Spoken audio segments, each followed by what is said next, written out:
If you'd asked Maya 6 months ago who the love of her life was, she would have said Zach, without blinking, without doubting, and with that sparkle in her eyes that only naive girls in love seem to have. Zach was charming. Not the overly cheesy, textbook kind of charming, but the sort that could sell you a dream and make you believe it was yours even after it shattered. He had that small-town football star charisma and a jawline that could convince your mom he was a good guy. He wasn't. But back then, Maya didn't know that. Or maybe she didn't want to know that. Maya met Zach at a college party in Austin. She was 19, just started sophomore year, and he was the senior everyone had a crush on, including her. He asked for her number by offering her his phone to take a selfie. She thought it was clever. He thought she was easy. She didn't catch that part. Yet! They started dating the week after. He picked her up on his motorcycle, no helmet for her, of course, because Zach said her hair looked better in the wind. Her roommate Lena called it the bare minimum covered in glitter. But Maya didn't listen. When you're in love, glitter feels like gold. Zach was the first guy to hold her hand in public and kiss her forehead. He took her to her first football game, even let her wear his Letterman jacket like it meant something, and in some ways it did, just not the way she thought. He made her playlists, texted her good morning and good night, bought her strawberry milkshakes on bad days, and played with her hair when she got anxious. He also forgot to mention the other girls. The ones he texted late at night, the ones he swore were just friends, the ones who looked at Maya with a mix of pity and amusement in the hallways. But love, real or imagined, has a way of blinding logic. Maya ignored the warning signs like they were pop-up ads. Annoying, but easy to close. Like the time she found a red lipstick mark on his shirt and he told her it was from a costume party. Damn drama kids, he said with a laugh. She believed him. She even laughed too. The nights he didn't call, she assumed he was tired. The times he showed up smelling like someone else's perfume, she told herself it was just his cologne reacting weird.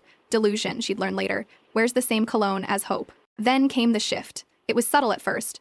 Zach started pulling away, bit by bit. Fewer texts, shorter dates, less eye contact. But just when Maya began to question, he reeled her back in with a kiss on the forehead or a cute meme. Emotional manipulation 101, and Maya was unknowingly enrolled. Lena tried to talk to her once. "He's playing you, Em," she said one night, wine glass in hand, worry lines on her forehead. "You're not the only girl he's texting." Maya laughed. "You sound like my mom." "No," Lena said, deadly serious. "Your mom would have pulled a baseball bat by now." Maya brushed it off, called her jealous, told herself Lena didn't understand what she and Zach had. But deep down, something cracked that night. Then there was Jason, Lena's older cousin. Jason wasn't around much. He lived 2 hours away, worked in finance, and only visited during holidays or family events. But he was always watching. Not in a creepy way, more like the way a brother might watch someone who's clearly walking into traffic with headphones on. He didn't say much, but when he did, it hit different. Maya remembered the first time she met him. Thanksgiving dinner. Zach had bailed last minute, family emergency, he said, while simultaneously posting a story from a party in Dallas. Maya tried to hide her disappointment. Jason didn't let her. "He's not worth that frown," he said casually, passing her the mashed potatoes. "Excuse me? Guy you're dating?" "I don't know him, but I've seen that look on too many girls." She didn't answer. She just stared at her plate, trying to blink away the tears. Jason didn't push. He just passed the cranberry sauce and said, "Smile's too pretty to waste." Maya didn't think much of it then. But something about Jason stuck. Maybe it was the way he saw through her when no one else did. Maybe it was the way he didn't try to fix her, just acknowledged the mess. Or maybe it was just the fact that he didn't lie. Zach, on the other hand, was practically a professional. By Christmas, Maya's doubts had grown too loud to ignore. She started checking his phone when he left it unattended. She hated herself for it, but the truth is, trust dies slowly, and when it's dead, paranoia walks right in. The texts she found were explicit. Different girls, different cities. Some were classmates, others were randoms from Instagram. One even sent a video. Maya watched 10 seconds before throwing up in her bathroom. She confronted him that night. He denied it, of course, said it was old, said she was crazy, said someone must have hacked his phone. But this time, the glitter didn't work. Maya saw through the lies like she had new eyes. And just like that, the girl who believed in fairy tales cracked open a bottle of tequila and said, "Let's play," because heartbreak makes you cry, but betrayal makes you strategic. She didn't scream, didn't cry in front of him, didn't even block him. Instead, she smiled, said, "It's fine, Zach, I get it, let's just move on." Zach thought he'd won, thought she was weak, thought she'd forget. But Maya wasn't planning to forget. She was planning to remember everything. And make sure he did too. And somewhere, in the corner of a family dinner 2 weeks later, Jason looked at her a little too long, like he could sense the storm brewing behind her soft smile. He had no idea he'd get caught in it. Maya sat on the edge of her bed, phone in hand, fingers trembling not from shock, but from rage. The texts she'd read kept replaying in her mind. Zach with another girl, then another, and another. He wasn't sloppy either. He was deliberate, calculated, and cold. The worst part? He still had the nerve to call her baby that morning. She hadn't spoken to him since she found out, hadn't even looked him in the eye. The silence was deafening, but it was louder than any scream she could muster.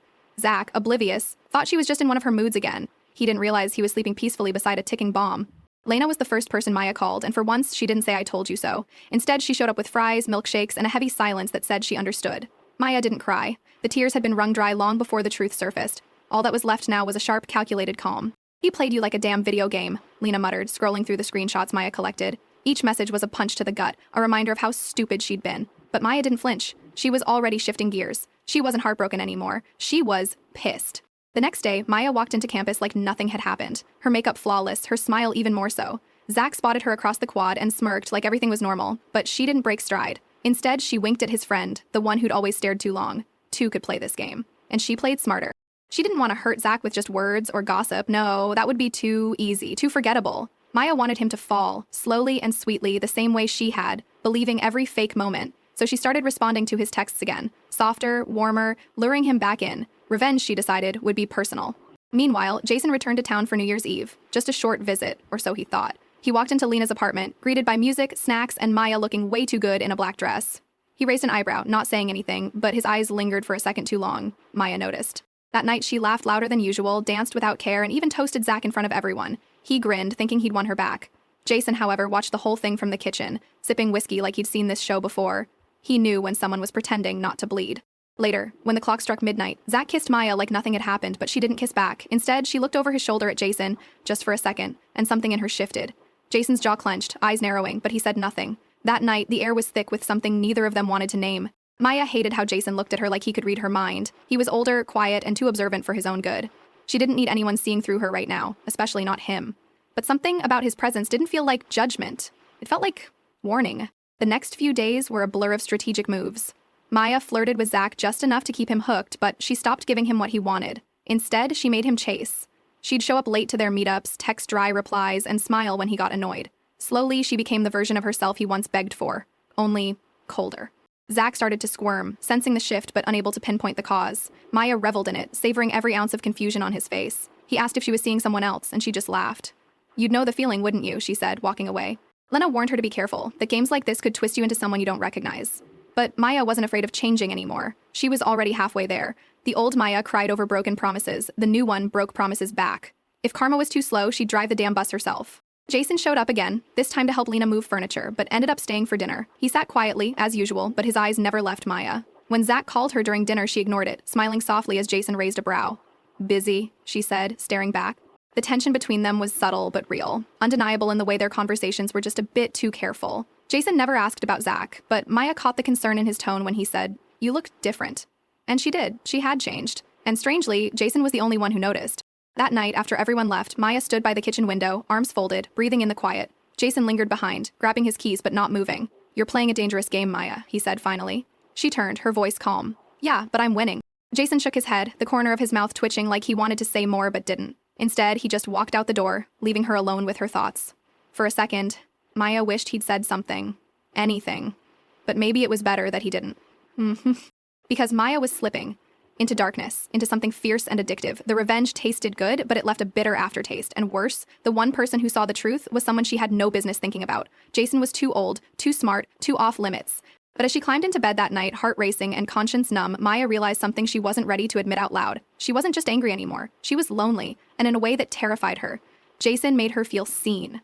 Maya wasn't a good liar before, but heartbreak had sharpened her. Every "I love you" she fed Zach now was laced with poison. She smiled at him, laughed at his jokes, even kissed him like she meant it. But in her head, she was playing chess, and Zach was the clueless king about to fall. She began texting one of Zach's teammates, Josh, the one who used to stare a little too long during parties, just friendly banter at first, but enough to raise suspicion if Zach ever saw it. She even posted a group selfie from a study session and made sure Josh was next to her. Within hours, Zach sent her a passive-aggressive text. Zach wasn't used to feeling insecure, and Maya knew exactly how to press that bruise. "You're overthinking," she said sweetly, like butter wouldn't melt on her tongue. Meanwhile, Lena watched it all unfold with a look somewhere between admiration and concern. "You're enjoying this," she said. Maya didn't deny it. But it wasn't just about Zach anymore. It was about Maya taking her power back. She was done being the girl who cried herself to sleep while he played video games and texted strangers. Every step she took now was deliberate. Every flirt, every smirk, every silence, it all had meaning. Then came the charity gala Lena's family hosted. Something Maya would have skipped before, but this time she dressed like a damn hurricane. Sleek black dress, high heels, confidence sharp as glass. Zach wasn't invited. Jason was. And when he saw her walk in, he nearly dropped his drink. Jason tried not to stare, but failed miserably. Maya saw the hesitation in his eyes, the way his jaw clenched when she laughed with another guy. She didn't flirt with Jason. She didn't need to. Her presence alone was pulling threads neither of them wanted to tug. Later that night, Jason caught her alone near the balcony, her glass half full, eyes half wild. "You're dangerous," he said, leaning beside her, voice low. Maya tilted her head, lips curling. "And yet, you keep showing up." Jason didn't respond, but the air between them thickened like summer heat. Back inside, Lena gave her a look, one part curious, one part warning. "What's going on with you and Jason?" she asked, eyes narrowed. Maya shrugged. "Nothing." But even her own voice didn't sound convinced. She was playing with fire, and deep down, she liked the burn. In the days that followed, Maya ramped up the game with Zach. She started being inconsistent, texting back late, skipping calls, canceling plans. He grew paranoid, possessive, exactly how she wanted him. She dropped hints of other guys' fake plans and let him stew in his own lies. But Zach wasn't completely clueless. He sensed a shift, even if he couldn't define it. One evening, he cornered her outside her apartment, anger flickering behind his usual charm. "Are you cheating on me?" he asked, jaw tight. Maya laughed. "You'd know, right?" Then walked away without another word. Inside, Jason was already there, helping Lena hang shelves. He saw Maya walk in, saw the tension in her shoulders. He didn't ask what happened, just offered her a cold drink. She took it, their fingers brushing for half a second longer than necessary. The silence between them said everything. Jason wasn't part of her plan, but his presence complicated things. He wasn't like Zach. He didn't beg for attention or play mind games. He just listened, observed. And sometimes, in the quiet moments, Maya found herself wondering what it would be like to fall for someone like that. One evening, Maya found herself alone with him again, this time fixing a broken cabinet while Lena was out. He was quiet, as usual, but something about the way he watched her felt different. Not judgmental, just curious, like he was trying to solve her without breaking her. "You're not the same girl from Thanksgiving," Jason said, not looking up from his task. Maya hesitated, then replied, "That girl was soft, she bled too easy." Jason finally looked up. "And do you think bleeding makes you weak?" She didn't answer, not because she didn't know, but because she wasn't sure anymore. That night, Maya dreamt of Jason, not romantically, but intimately. A hand on her back, a soft voice in her chaos, a kind of safety Zach never gave her. She woke up confused, guilty, and annoyed. She wasn't supposed to feel anything for Jason. He was older, off limits, Lena's cousin. Still, the more Zach clung, the more Maya drifted. She started pulling away from their fake reconciliation, feigning headaches, making excuses. Zach tried harder, buying flowers, cooking dinner. Too little, too late.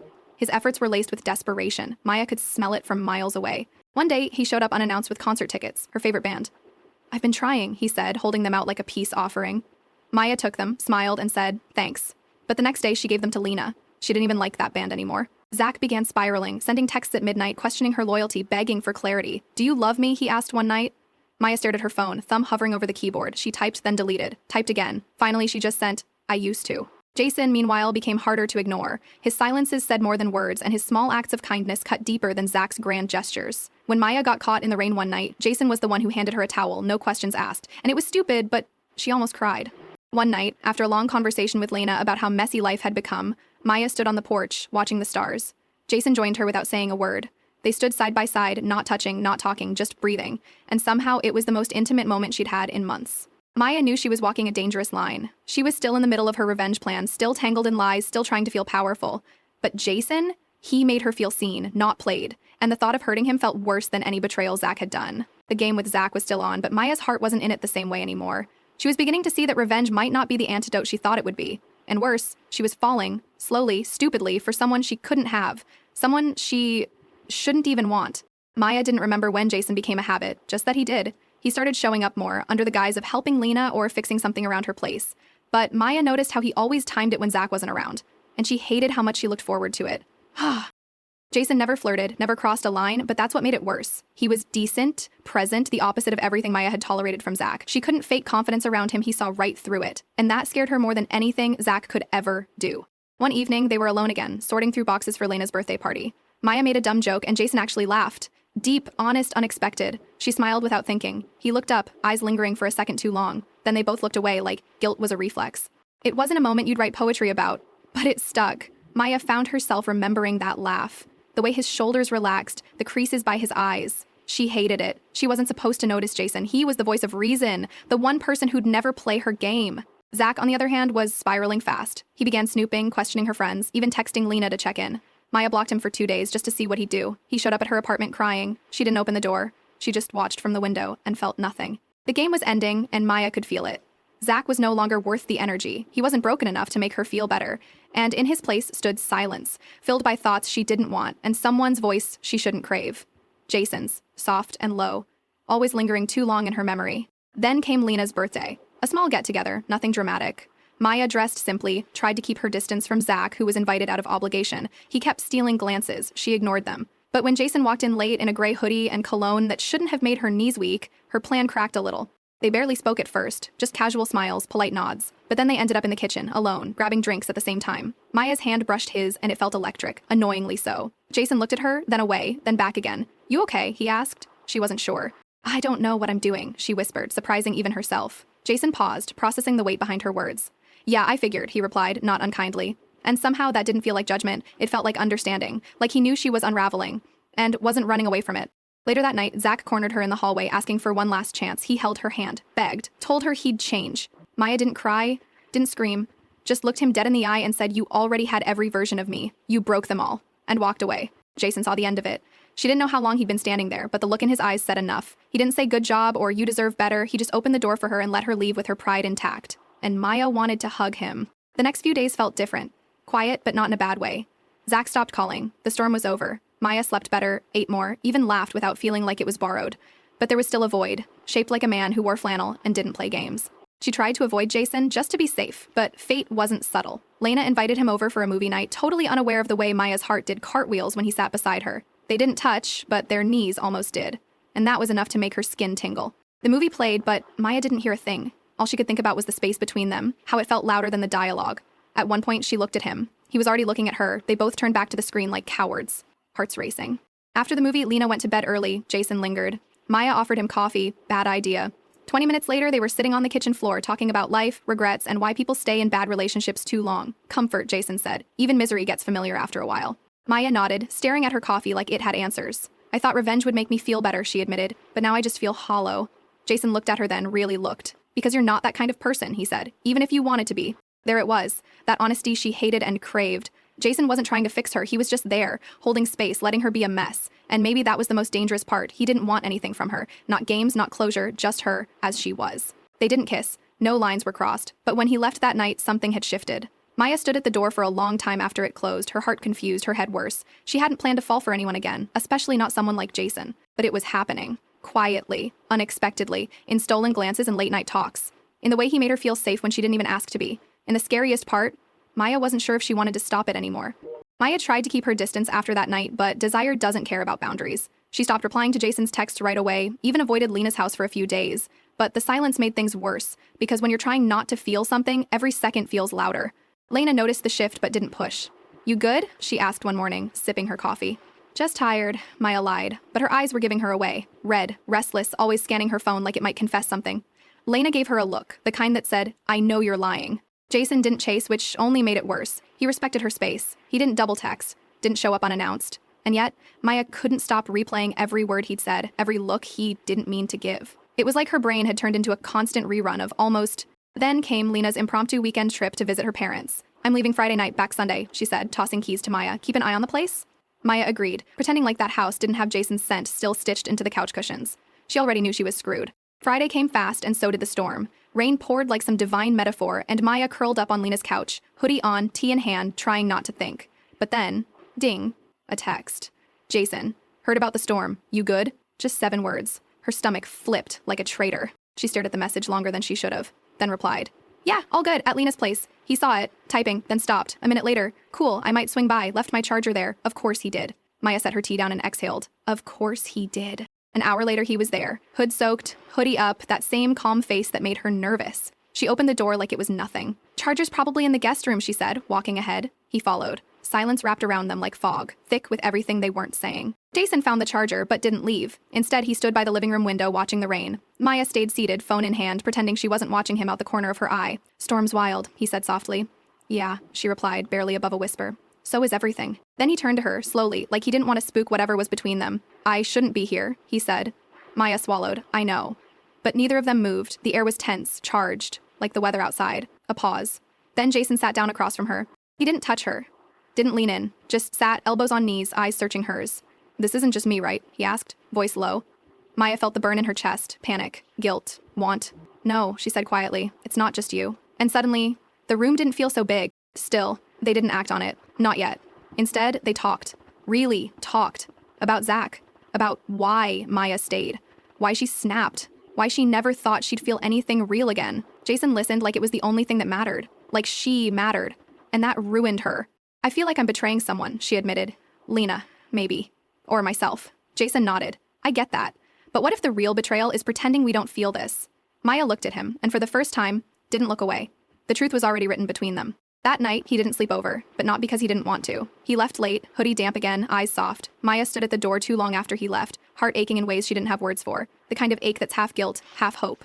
The next day, she stayed in bed until noon, replaying everything. No kiss, no touch. But something had shifted. Her body was craving answers her mind didn't have. And when she finally sat up, all she could think was, I'm in love with someone I shouldn't be. The realization felt both terrifying and beautiful. It wasn't about revenge anymore. Not about Zach, not about getting even. This was different. Uninvited, complicated, real. And that scared her more than anything she'd done over the past few months. Sunday came, and Lena returned with stories and leftovers, totally unaware of the emotional landmine sitting across the table. Maya smiled, laughed at the right moments, played her part. But inside, her heart was pacing. Lena mentioned Jason once. Maya changed the subject twice. Later that week, she ran into Zach. It was bound to happen. It's a small town after all. He looked tired, deflated, smaller. He asked how she was. She said fine. He asked if she missed him. She didn't answer. He said he still loved her. She said, I don't. Walking away felt final this time. Not dramatic, just necessary. And for the first time, there was no guilt, no second guessing, just peace. Because Maya finally understood something. She wasn't angry anymore. She was just done. And maybe that was the real revenge. Healing. Moving on. That night, Jason texted again. You okay? And this time, Maya didn't overthink. She replied, want to talk in person? He showed up 20 minutes later, and when she opened the door, neither of them said a word. Because some moments speak for themselves. This time, there was no hesitation. No guilt, no games. Jason walked in, Maya closed the door, and the space between them vanished. It wasn't a movie kiss, no dramatic music, just something honest, quiet, and real. And when it ended, she rested her forehead against his. What now? She whispered. Jason smiled softly. Now, we stop pretending. Maya knew the moment their lips parted that nothing would be the same. It wasn't regret. No, that kiss had been too real, too needed. But the silence that followed it, that was heavy, like the calm before a storm you can already hear rumbling. Jason didn't say much after, just kissed her forehead, told her goodnight, and left like the gentleman he never stopped being. And that only made it worse. Because how do you hate yourself when the man you're falling for treats you like a prayer? The next morning, Maya sat on her bed, staring at the wall like it held answers. She didn't feel like the girl who plotted revenge anymore. She didn't even feel like Zach's ex. She felt like someone stuck between right and real, and there was no manual for that.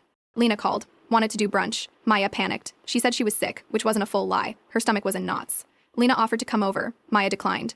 She couldn't look her best friend in the face knowing what was happening behind her back. Because here's the thing, Lena still didn't know. Not really. She knew Maya and Jason talked, knew they bonded a bit, but not this, not the couch kisses, the 2 a.m. confessions, the way Maya's heart beat differently now. And Maya didn't know how long she could keep it in. Jason texted later that night, you okay? And she hated how much comfort those 2 words brought her. No, she typed, then deleted it. I'm hanging in, she sent instead. He replied with a heart. She threw her phone across the bed and buried her face in her hands. Days passed, and so did the guilt.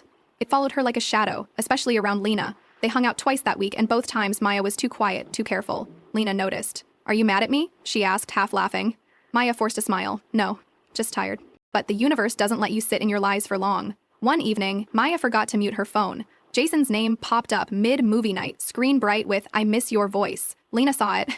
She didn't say anything right away, but her expression shifted, just barely. Maya felt it, like a shift in gravity, a pause between heartbeats. She grabbed the phone fast, too fast. Just work stuff, she mumbled. Lena nodded slowly, eyes still on the TV. But Maya knew. Something had cracked. The air between them was no longer innocent. Later that night, Maya got a text. Not from Jason, from Lena. Hey, you and Jason, is there something I don't know? Just reading it made her stomach twist. She didn't respond. She couldn't. She just stared at it, then powered off her phone and crawled under the blanket like a coward. The next day, Maya knew she had to come clean. Not just for Lena, but for herself. She couldn't keep dragging this out, pretending her feelings were a mistake when they had already rooted deep. She called Lena. Voice shaking. Can we talk? And Lena, still unaware of the storm ahead, said yes. They met at a coffee shop. The kind they used to love before life got so damn complicated. Maya didn't sugarcoat it, didn't dance around the truth. I kissed him, she said. It wasn't planned, it just happened. And I didn't stop it. Lena just sat there. Still. Quiet. It was the worst kind of silence, the one that wraps around your throat. Finally, Lena spoke. When? Maya blinked. A week ago. After you left for your parents? Lena nodded slowly. And was it just once? Maya hesitated. That was enough of an answer. Lena looked away. I told myself you wouldn't, Lena whispered. Because you're Maya. You'd never do that to me. Maya felt her heart break all over again. I never meant to. I didn't plan it. I was just lost. And he was there. And I was stupid. But even she didn't fully believe that. Lena wiped a tear and smiled. Cold? Polite? Heartbreaking? You know what hurts? It's not even about him. It's about you. I trusted you. You could have told me. I would have been angry, sure. But this lying, that's what really burns. Maya didn't even try to defend herself. Hey, they didn't hug goodbye. No dramatic scene, just 2 women walking away from what used to be a sisterhood. Maya got home, threw her bag down and cried until her lungs hurt. Not over Zach, not even over Jason, but over Lena. Because losing her felt like losing a part of herself. Jason showed up that night without asking. Maya opened the door, eyes swollen, voice hoarse. She knows. He didn't ask what happened. He just stepped forward and wrapped her in his arms, holding her like the world was breaking around them. Maybe it was. She didn't speak, just stood there. And when she finally looked up, he asked the question she'd been avoiding. Do you regret it? Maya thought for a moment. No, she whispered, but I hate how it happened. Jason nodded, kissed her forehead, and said, then let's fix it. But fixing things doesn't mean undoing them. It means standing in the rubble and building something new. And that's what Maya had to do now. Face the guilt. Face the consequences. Face herself. Because love isn't clean. It's messy, inconvenient, and sometimes unforgivable. But maybe, just maybe, it's worth it. Days passed like unfinished sentences. Maya drifted through them, numb but not empty. She'd lost Lena, her oldest comfort. But she'd also found something else. Something that terrified her more than the fallout. A love she hadn't asked for, but now couldn't walk away from. Jason kept his distance after that night. Not because he didn't care, but because he did. Take time, he'd said, thumb brushing hers at the door. I'll be here. And somehow, that quiet kind of love, patient and undemanding, felt louder than any confession she'd ever heard. Maya spent those days with herself. No plotting, no revenge, no drama, just silence. Thinking. Remembering the girl who used to believe in loyalty like religion, who forgave Zach until forgiveness became erasure, who thought she could burn bridges and never smell the smoke. She visited her mom one afternoon, needing something familiar. They sipped iced tea on the porch, watching the wind play with the trees. You look different, her mom said, like you're trying not to cry. Maya smiled weakly. I'm just trying not to disappear. That night, she wrote Lena a letter. Not to fix things, but to take responsibility. She didn't ask for forgiveness, just told her the truth, about the loneliness, about the mistake, about how much their friendship meant, and still does. She left it at Lena's doorstep and walked away. No response came, and maybe none would, but that act, that mattered. Maya wasn't the same girl who had plotted revenge from the safety of pain. She was the girl who made a mess and owned it, who didn't run from the ashes, who stayed and breathed in the smoke. And when she was ready, she texted Jason, "Can I come over?" His reply came fast, always. It was dusk when she arrived. The sky bruised with oranges and purples. He opened the door, and for the first time there was no nervous smile, just something steady, home-like. I'm not perfect, she said before stepping in. I hurt someone I love. I lost parts of myself I didn't know I'd miss. But with you, it never felt like I was escaping. It felt like I was arriving. Jason reached for her hand. Then stay. No more hiding. They sat on the porch, fingers tangled like roots. Maya looked at him. Not the forbidden man, not the rebound, not the best friend's brother. Just Jason. Flawed, older, human, real. And somewhere between the breeze and the silence, she let herself believe she deserved him. Later that week, she got a text from Lena. Got your letter, I'm still mad, but I don't hate you. Maya sat with that sentence for a while. It didn't promise a fix, but it left a door cracked open. And sometimes, that's all a broken heart needs. A crack of light. She didn't rush to walk through it, didn't pressure Lena for coffee dates or forgiveness. She just kept living, loving, healing, quietly proving that change isn't loud, it's consistent. And day by day, she became a version of herself she hadn't met yet but already respected. Zach tried to text again, twice. Maya didn't respond, not from hate but from peace. That chapter had ended. She didn't need revenge anymore. She had closure. And closure doesn't always come with apologies. Sometimes it arrives in the form of, I don't want this anymore. One Sunday morning, Jason made her pancakes. Bad ones. Burnt edges, weird shapes. She laughed until her stomach hurt, and when he handed her the plate with a lopsided heart-shaped mess on it, she smiled, leaned over the counter, and whispered, I choose this. I choose you. And he smiled back. Soft, sure. Took you long enough.